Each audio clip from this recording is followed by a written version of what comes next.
Okay. I got like what Dallas Buyers Club stuff do I have? I don't know. You can put your recording. Are we ready? All right, let's do this. Boys, come on back. What? Oh, I got there. Right here. Okay. Yeah, there.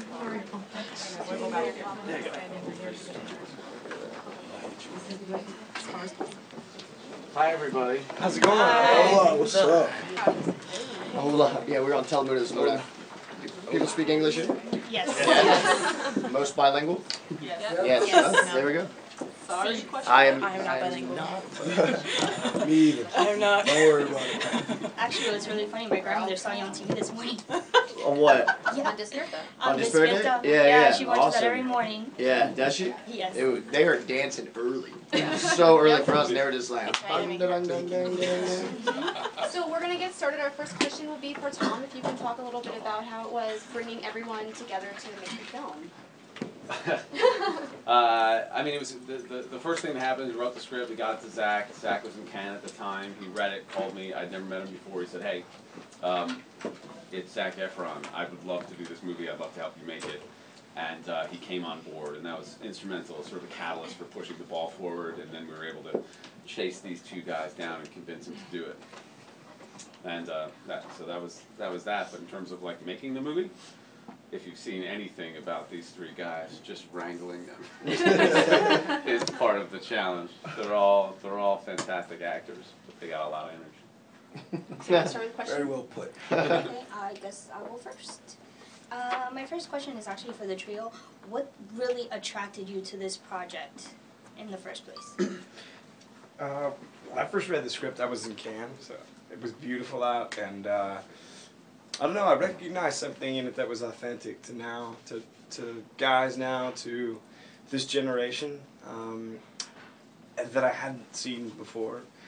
Romantic comedies for me, I guess it's just my age, my place in time, have this sort of stigma where it felt like sort of the only thing I could do, or could bring something to, yet I didn't want to, because I didn't like the way that so many had been made recently. So Tom found a really cool movie. He wrote a really cool movie, and I think I did. I recognized a lot of my own life in it, and it was also, I recognized a lot of values that I saw in my best friends. So I knew that, I don't know, if we found the right guys, if we found the right guys to play the best friends, that I could do something special with it, or help do something special. And I feel like we did, by the way. I think we did. I don't know how you guys feel about it. We found the right guys. We did find the right guys. It was a change of pace for me, for more of the dramatic stuff that I've been doing. Yeah. It was really important. I didn't want my mom to see me die anymore on screen. It was just enough. So it was a perfect opportunity to kind of like play a character that I, a little less stereotypical. You know what I mean? Shoot in New York, be close to my family, work with Zach and Miles. I think is extremely funny. I really respect Tom's sense of humor, and it would be a safe place for me to kind of take risks and experiment. More on the comedic side. Yeah, so it just kind of worked out. It was the perfect choice for me after Fruitvale. I was bummed I didn't get Fruitvale because I was down to the final two. But for me, when this script kind of came to me, that year I'd filmed 3 movies already. It was kind of like spring, summer, fall, and I met Tom at a bar. It was a mutual friend's 21st birthday, and she introduced us, and she said, "Hey, I think you guys would get along really well." So it's all right, and taking some shots tequila and hitting on girls and doing the thing. And Tom was like, literally, it was like the next day. He's like, "Hey man, I wrote this movie. I really I think you would be perfect for the part of Daniel." And I read it, and I thought the script was really funny, and I thought it had a lot of heart. And I've done some comedies, maybe that didn't have the heart in it, and I thought, I thought it'd be a lot of fun to work on, and it was, and I am. And it was an independent film, and apart from just kind of supporting independent filmmaking, it was just a really good script. Question? Yeah. Speaking of Fruitvale and Spectacular Now, and also with you, 2013 was an unnaturally strong year for movies, and you three happen to be in like 3 of the best movies in my opinion. It's Fruitvale, Spectacular Now, and then At Any Price, which actually made my top 10. So what were some of your favorite films from last year, like some conventional and non-conventional picks? Oh man. I'm having such a hard time thinking Short Term what was Yeah, that Short year. Term was incredible. Anthem Body Saints was Yeah. really good. Great Beauty. Yeah, that was another good one. Oh man. Dude, All I can think about are like the Sundance, Oscar movies Oscar this year. I'm film. trying to Yeah. think. Anchorman 2. Don't sleep on Anchorman 2. No one's sleeping on that was- Anchorman that 2. was They didn't good. let you. Ron Burgundy was amazing. He is amazing. I don't know. Shoot, from last year, Jesus. I just watched 12 Years a Slave, and I thought I can't get it out of my head. I thought it was so incredible. That's a great question. I'm Just just from- fucking up.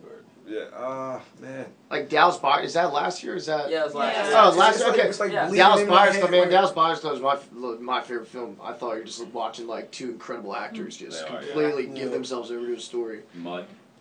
Mud, in my yeah, head- Mud was really good. And My Francis head High is still is one of my 2013. favorites of the entire year. I know, love it's- that movie. It has a fantastic ending, Francis Hawk. Yes, it does. Yeah. It does. It's another great romantic comedy. Did you see Miles struggling to think of something he wasn't in? Did you see that? Okay, next question? Yeah. You guys mentioned that the movie is very relatable. Would you guys say you relate more to your own characters or to each other's characters? Like all three. But All of them? Yeah, because like you know, different stages. You know, what I mean, there was one point where I was like very scared of commitment. You know, I was kind of going through the whole roster stage, where, dealing with multiple women at one time. Then I tried to make it work. Tried to make it work with one girl, and then there was another part. I guess Daniel's kind of like I don't know. He had a mixture of both. Why you check me out like I that? don't know. 'Cause you were Daniel's just like, kinda I don't know. wingman, and then still, he felt like dealing with the girl that you probably shouldn't cross the line with because it'll be awkward if it doesn't work out. Dealing with a best friend that's a girl, it's kind of weird. I kind of had that experience as well too. So I kind of had a combination of all three. So took something from all of them, I guess. Yeah. And that was the hope that people would. It is a great answer. The hope is that people see a lot of different aspects of themselves and how they deal with relationships, and each one of the characters. They're sort of representative of different things. Next question? Steve? Hi, Zach, how did it feel to not only star in this movie, but also have this as your first film as an executive producer? It was great. As an executive producer, I came into this, and the only thing I really was capable of doing at this point was bringing great people around me and look for great people to work with. And Tom really was at the helm of this whole thing, so I just backed him in what he wanted to do. And I was able to help it in casting, so I'm still figuring all this out as I go. I'm learning on my feet, but I'm very proud that this was the first one that I was an executive producer on. I think that. And to that point, like when you get someone like Zach, it really pushes everything forward. It pushes, and like Miles and Mike talked about supporting independent film. You need guys like this to come onto your project and support, especially guys like me, take a flyer on a first-time director or someone you might trust. All of these guys are able to do that now, and Zach was the first to come on to do it for this, and it's a great role for him. And we had the production company was going for years. We had it going for a long time, but it was hard to find material that I really felt was authentic, was real, like that I don't know, it was worth making, like we said, because there was so much out there, but for some reason, it was hard to find something that I really wanted to make. It took us 3 or 4 years, and finally, this one came. I read Tom's script, and I finally was like, yes, dude, this is it. Like, we can do something here. And I was, so I'm very grateful for it. I think part of the reason that the movie works is because it can appeal to both men and women equally.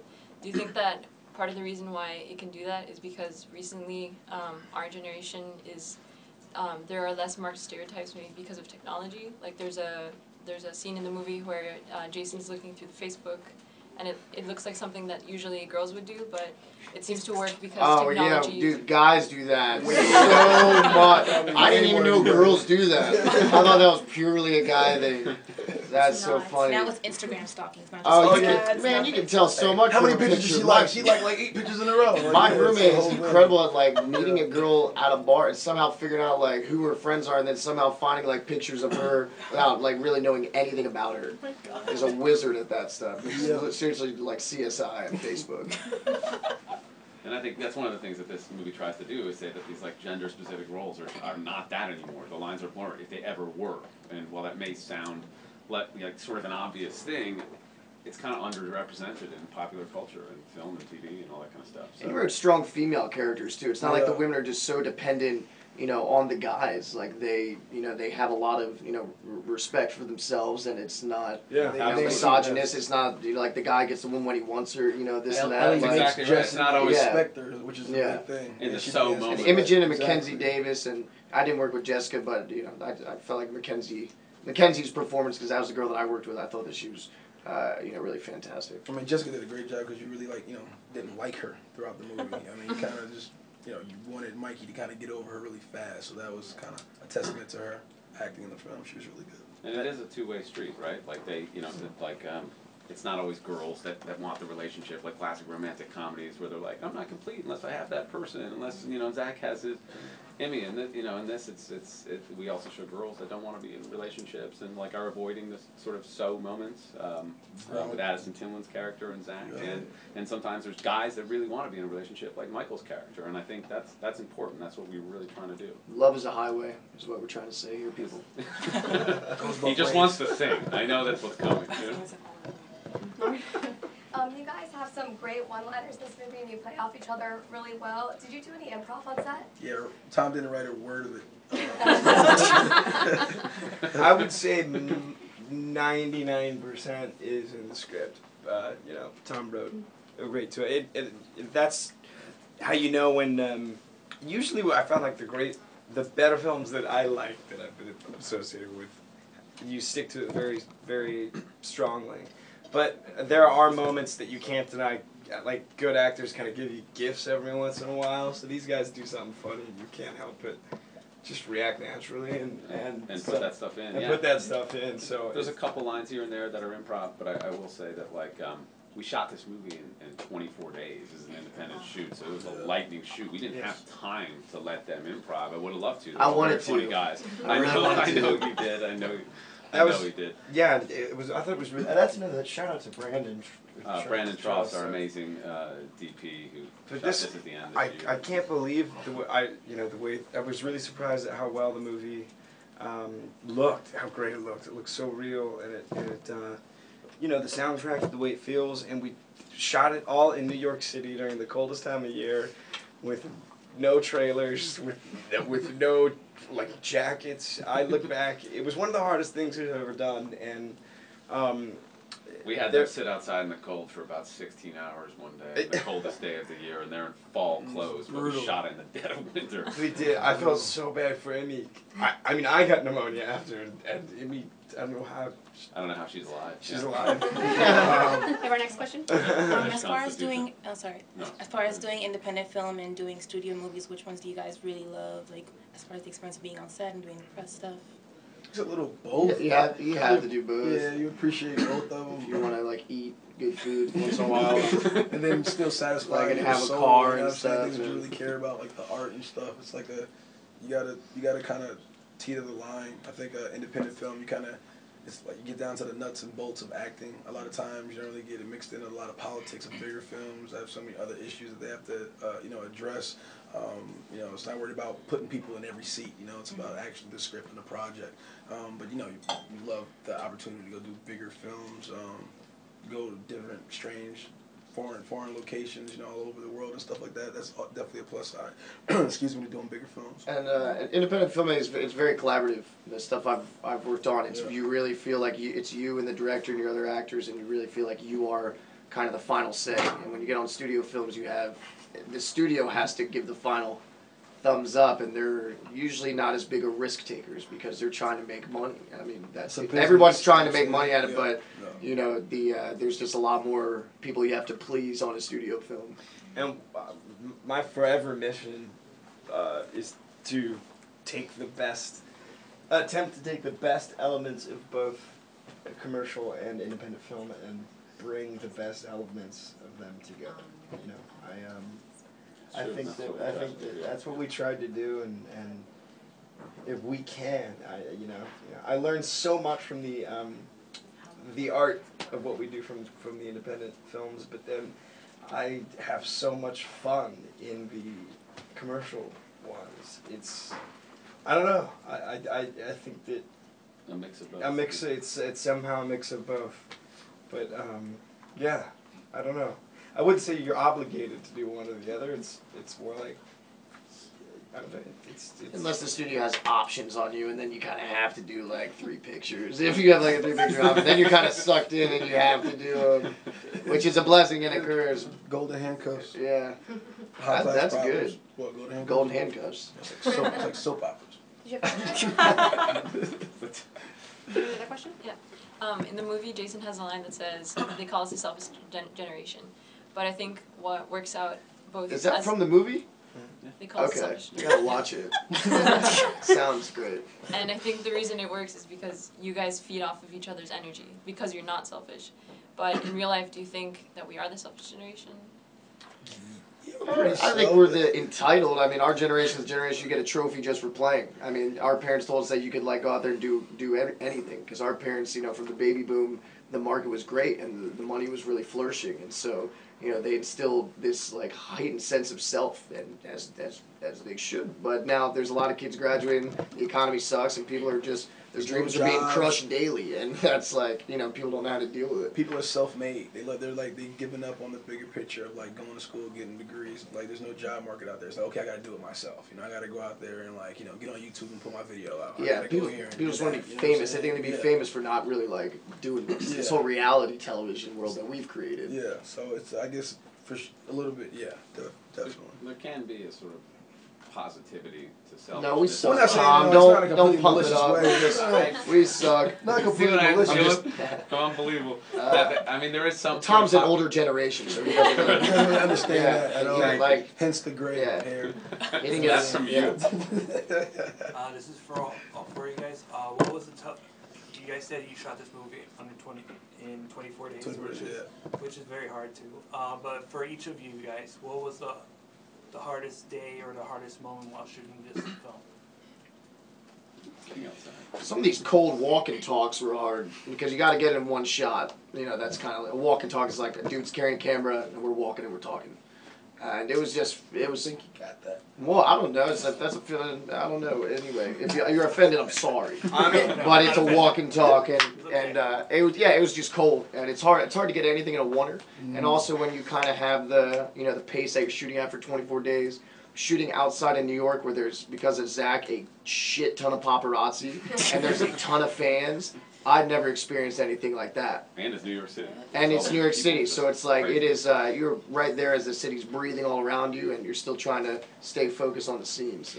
And, you know, not just from the actor's point of view, movies are made by so many people. A lot of, from the ground up, every single job is really hard out in the cold in New York. And having me there complicates things, no doubt about it. Like, but I would say, I would not want to be the Steadicam operator out there in the freezing cold during those walk and talks, and some of those were incredibly difficult, you know, sneaking into places that we weren't supposed to be in. We never broke the law. Don't tell anyone. We never broke the law. That's not what you guys do. For the record, this is Tom Gormican speaking. Done nothing wrong. But yeah, I don't know. But that's also what's exciting, man. Those hardest days. And the things you get out of New York City are things you get the beautiful things in New York City, and we got those great things out of those hard things that are difficult. And every second was worth it. Like, those are the moments you cherish, because, yeah, I don't know. That's what's so cool about New York and what we do. And Tom, you said it took you like 24 days to film. Well, how long did you take in the post-production process, and how much did Zac help, like, as an executive producer?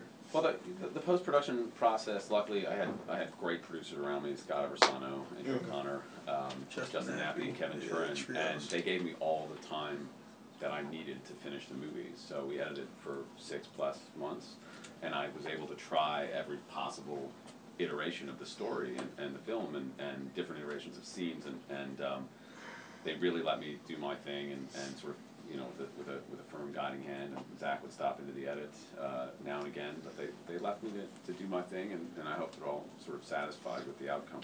But it was an extensive post process.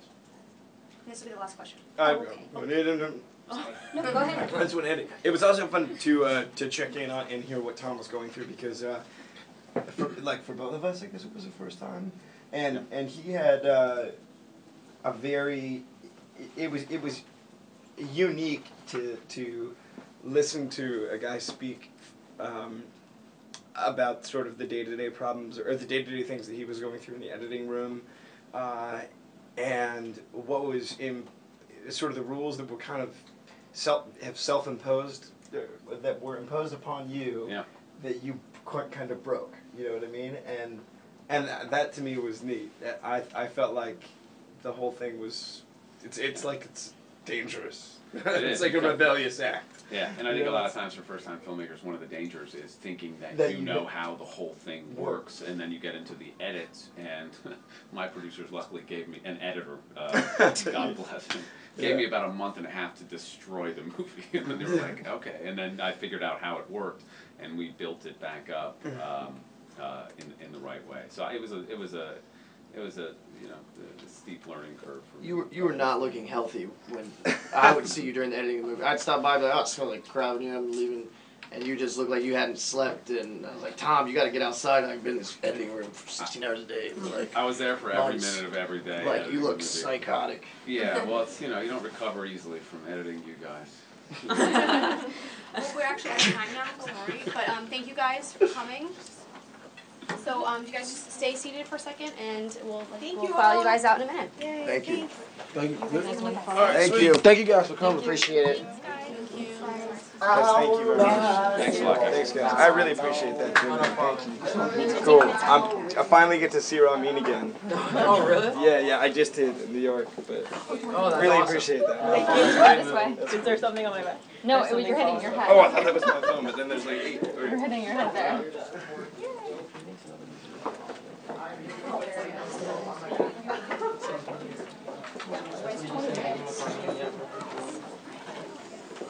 Sorry, he's got to get on a flight, so. Oh, that's fine.